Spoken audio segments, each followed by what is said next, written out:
Okay, so I do have Jennifer returning, and who recently passed her exam last week on the 16th, and Jennifer did her exam in person. So congrats, Jennifer, and welcome back. Thank you. How do you feel? I'm good. Very good. Yeah, heavy weight lift off the shoulder, I bet. Yes. As much as I enjoy our, Tuesday calls, it's Yes, I know. definitely nice to get my Tuesday and Wednesday evenings back. Yes. As much as I like to keep you guys around, but the goal is to kind of push you guys through and keep you guys here for the shortest period as possible. So let's hear about the exam. It's not as bad as they say it is it, in your opinion? So I will say these calls going over the type of questions that we go over are pretty much what my entire exam was. With the mock that I did the week before, I feel like the questions are a lot shorter.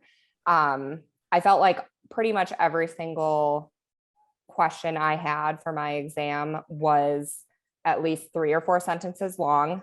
Okay. So that kind of tripped me up a little bit because I do kind of like to reread sometimes. So obviously with being timed, I went right up until the last possible second. I kind of just sat there and let the timer go and waited for it to hopefully tell me that I passed. Okay, well, we'll definitely break down into the exam itself, from the type of questions you'll see and, what really went on. But I think from, the last couple of seconds, what I really caught on is definitely, I think the mock exam did give you some sort of practice to kind of have an expectations on the type of questions, but also your endurance, right? I think sitting through that 200 questions, well, 180 in 4 hours, it's quite a bit in one go. Now, did you find yourself flagging a lot of questions and hence kind of like going back to reviewing the first 2 sessions, or it's just really the length of each of the questions that really took the time for you? It was more so the length of the questions. Okay. I didn't even attempt to mess around with the highlighting or Gotcha. the crossing out, just because you have to highlight and then highlight what you want, go up to the button, click it. So I didn't really deal with a bunch of that. I did flag, I would say maybe like 5 to 10 per section. But honestly, majority of them that I went back to, I didn't change my answer. The only thing that kind of sucks is there were a few that were pick 2 or 3. And I wanted to just kind of skip over those just because they were so long. So I was like, I'll come back to these ones, but those ones you actually can't flag and come back to. You have to pick them before you can move forward. Oh, so it sounds like it's set in a way that you have to do something. Yep. So those were the only ones where you actually had to, pick your answers before you could move forward. Otherwise, the other ones you could flag and not actually pick an answer. Did you see any interesting ones? So by interesting, I know PMI had started rolling out, drag and drop, like mix and match, some graphs, true or false, or typing in an answer, which is really rare. I think I've only heard it once, but any interesting question format? So the only thing, I did have a type in answer, but for that, it was only type in what it was associated to. I can't remember what that question was, but it was like A, B, or C is what I had to type in. I do remember. So it was a picture of a Kanban board, and it had to tell, I had to choose or type in which column was showing the bottleneck. So it was a little weird just because I don't know, just let me pick it instead of typing in the letter. That was the only one I had to type in. I did have, I would say at least 5 to 7 drag and drops. That's quite a lot. I did have one that kind of tripped me up a little bit. It was a scenario of the stakeholder, and then on the piece that I actually had to drag over was like a certain type of risk, like business risk, political Okay. risk, management risk. So that one was threw me off a little bit. But other than that, I mean, everything was pretty much consistent with What you've seen I so would, far. yeah, I would say with these calls. Okay.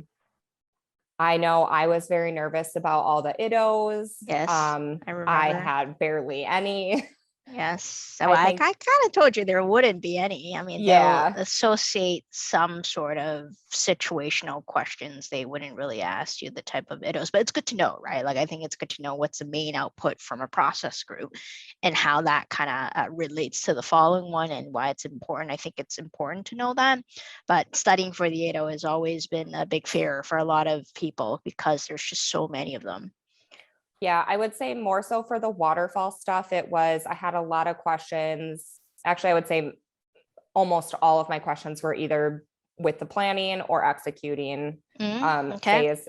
Pretty much the only, I guess, like communication management plan, stakeholder management plan, stakeholder engagement plan, and risk management plan. I feel like I saw those Quite a on bit. all of my waterfall questions. Yeah. Yeah, those are usually the hot topic. Quality is also sometimes a big one as well. I No, I may have had only one or two quality. I really didn't have much on the waterfall side at all. okay, So all right. If you were to kind of think back on the roster of questions you got, how would you kind of put waterfall versus agile versus hybrid if you were to give it a percentage? I would probably say 10 to 15% waterfall.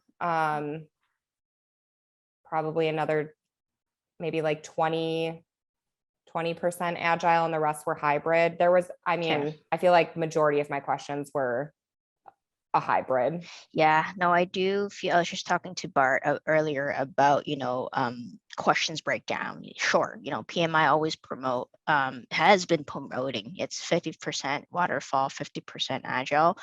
But from past students and, chats with student, it's more so on the agile side and really emphasis on, the hybrid questions. Mhm. Did you have trouble with the hybrid questions? Were you able to identify whether or not they were hybrid? I know they've been good with telling you it's a waterfall going into agile, so you kind of know it's hybrid. Yeah, I would say they were pretty good with it. And you could also kind of tell just by the different answers that they had. Yes. I feel like any of my hybrid questions, each of the answers were also a hybrid answer. Cool. So not really any way of confusion for that or trying to trick you. Yes. I think they were pretty good at defining Very good. what the environment was. Very good. All right, two more questions for me, and then I'll open it up to the group. First one is, I know you started with the course and started joining to these coaching call about beginning of May, I would say, and then we've kind of gone through the whole process, did the coaching call, how questions made easy, application, and all that. If you can quickly share with the group here, what would you recommend as like your main study tools going into the exam? I would say the mock exam was definitely beneficial. Okay. Because like I said, I finished with about 30 minutes on that. And obviously I didn't finish with 30 for the actual exam. And I do think that's because obviously on the mock, it's, some of those really quick questions, which I unfortunately did not get on my exam. Okay. Also, these calls are critical just because I did have like paragraph long questions. So being able to just have that repetitiveness of understanding how to break down the question, reading pretty much every single question. I did read that last sentence or the actual question first. And really getting that full understanding of what they're actually asking you for and picking that out from the entire question being asked. Right. So these calls, I know that I originally wanted to be done by end of June, but I am happy that I kind of got an extra 2 weeks of calls in, just because I feel like these are the main reason that I think I was successful on the exam.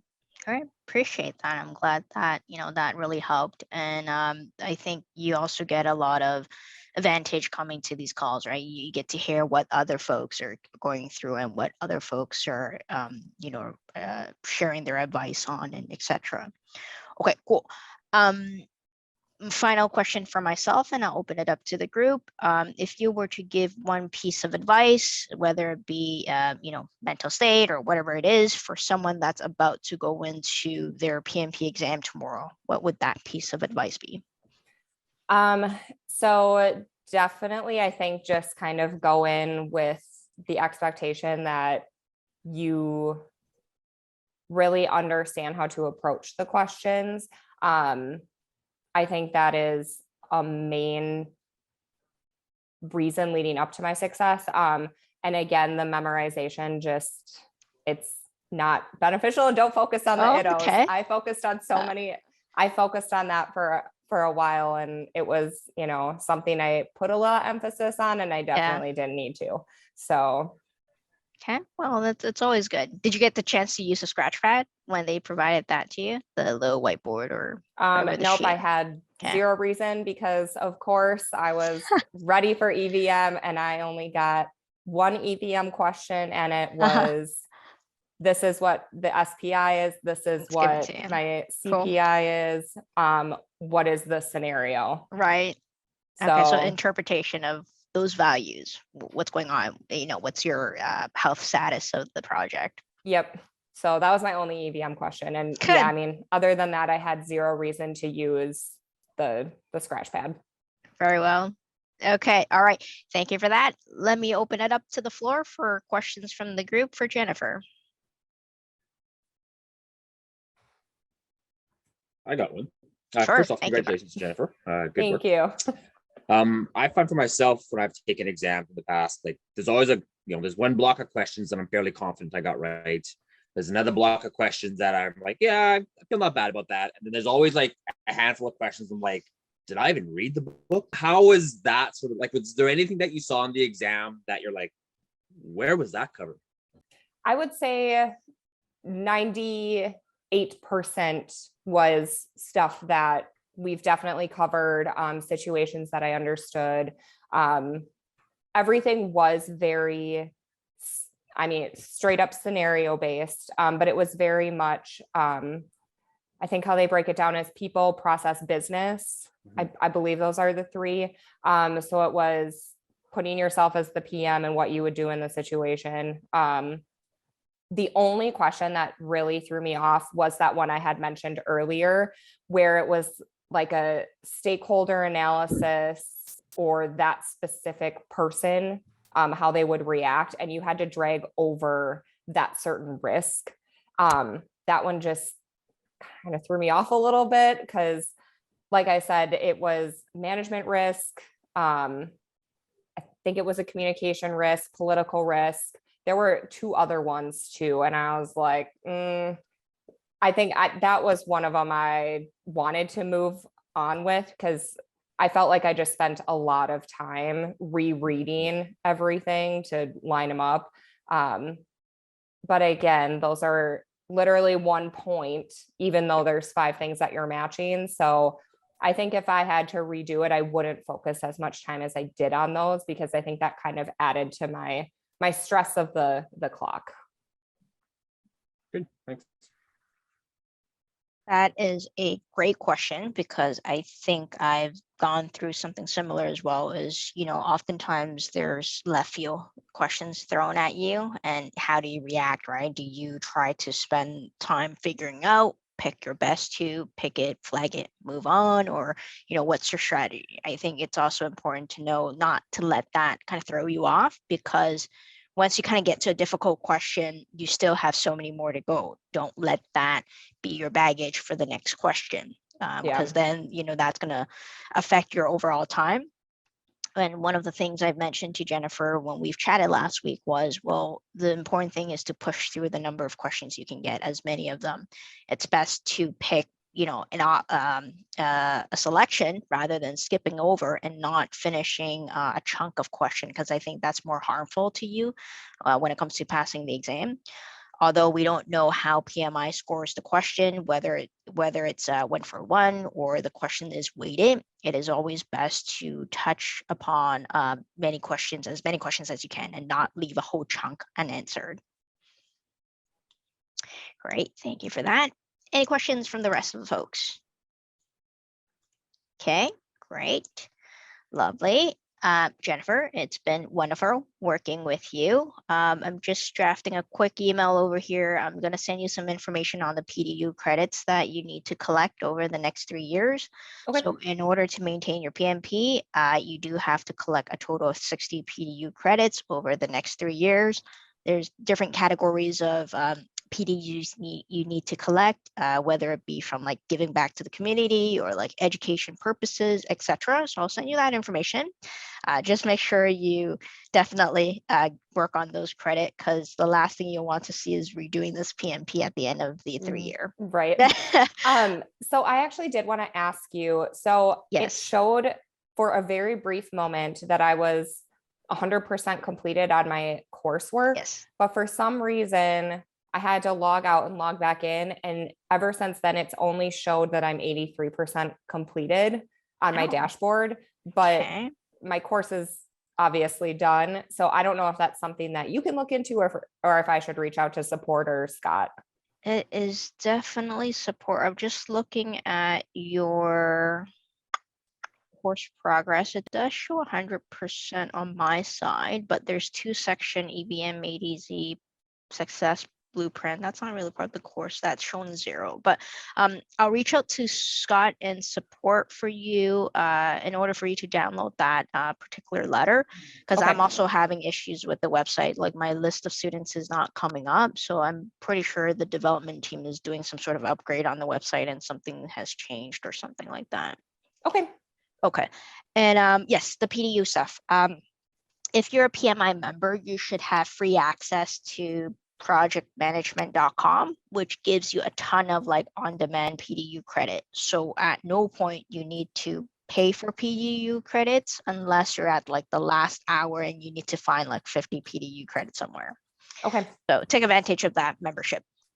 All right. Perfect. Okay. All the best, and keep in touch, and congrats once again. Thank you. Bye, Bye everyone. Thanks, Jim.